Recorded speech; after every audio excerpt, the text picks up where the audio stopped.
Good morning 10th class.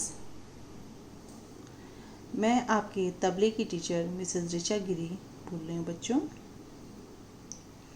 बच्चों इस वक्त हमारा जो 10th क्लास में टॉपिक चल रहा है तबले में, उसका नाम है ताल के 10 प्राण। बच्चों हमने उसके 9 प्राण के बारे में जान लिया है, उसके बारे में समझ लिया है।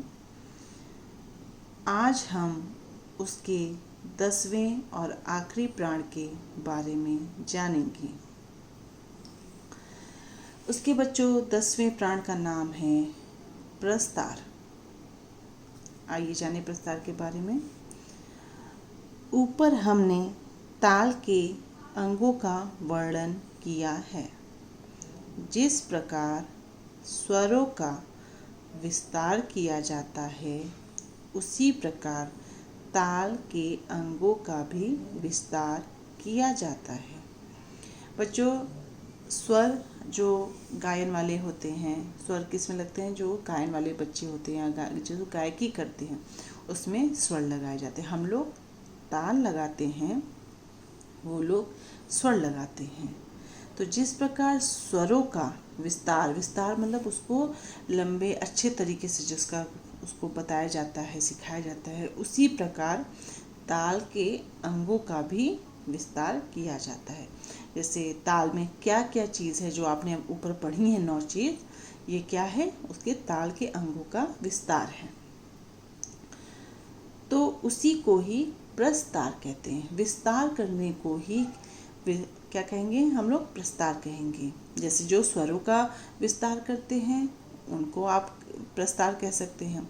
उसी तरह ताल के अंगों का, जो ताल के अंग क्या क्या हैं, जैसे जाति, ग्रह, लय, लंबाई, कला, ये सब क्या है? उसके अंग है। तो इसका जो विस्तार हम करते हैं उसी को प्रस्तार कहते हैं। किसी कायदे, पेशकारे या लग्गी आदि का विस्तार करना या पलटे करना उसे प्रस्तार कहते हैं। अब इसमें बताया है कि किसी कायदे, पेशकारा या लग्गी, आपको कायदा पेशकारा पता है, उसी तरह जब हम कायदे में उसके 4 पलटे बजाएंगे, पेशकारा में उसके 4 पलटे बजाएंगे, तो वो क्या, हम उस चीज़ का विस्तार करें। हम कायदे का क्या करें? विस्तार। कायदा क्या है? हमने 8 मात्रे का कोई कायदा बजाया, अब उस 8 मात्रे को हम 12 मात्रा, 16 मात्रा में उसको बढ़ाते जाएंगे। उसका क्या है? हम उसका विस्तार करने। किसी चीज़ अगर कोई छोटी है, अगर उसको हम उसकी मात्रा बढ़ा रहे हैं, उसका आवर्तन बढ़ा रहे हैं, तो वो क्या होगा? उसका हम विस्तार कर रहे हैं। पखावज वादन में इतनी विशेष शिक्षा दी जाती है, मतलब पखावज में भी ये शिक्षा उतनी ही दी जाती है जितना हम तबले पे देते हैं। बच्चों ये आपका आज पूरा ताल के 10 प्राण आपके कंप्लीट हो गए हैं। इसमें आपने पूरा पढ़ा 1 से लेके 10 तक के। अब इसमें बच्चों कुछ क्वेश्चन आंसर है, ये आपको करने हैं।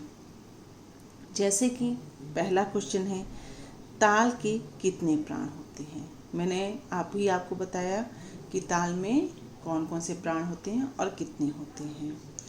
निम्नलिखित शब्दों की परिभाषा लिखिए, जैसे कि चतुर्थ जाति, विषम ग्रह, कला तथा पस्त्रा। तीसरा, कर्नाटक ताल पद्धति में जातियों की उपयोगिता पर प्रकाश डालिए। कर्नाटक आपकी जो है ताल लिपि पद्धति की जातियाँ, आप इसमें जाति खोलेंगे, वो उसमें आपको सब कुछ मिल जाएगा। ये आपका जाति है, ये आपका इसका आंसर है, जाति। आपका तीसरे क्वेश्चन का आंसर आपका छठा टॉपिक है, जाति। इसके बाद है, जातियाँ कितने प्रकार की होती हैं? इनमें से किन्हीं 3 का वर्णन कीजिए। बच्चों ये आपकी जातियाँ हैं। ये देखिए, जातियाँ 5 प्रकार की होती है, त्रयस्थ, चतुर्थ, खंड एवं मिश्र संख्या। ये आपकी, इसका आंसर ये है। 5वां क्वेश्चन, अतीत और अनागत ग्रहों का प्रयोग और उनके द्वारा संगीत में चमत्कार उत्पन्न करने की शैली का वर्णन कीजिए।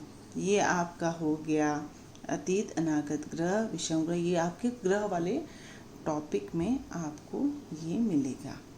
इसको आपका ये आप क्वेश्चन लिखेंगे और फिर ये आपका आंसर है।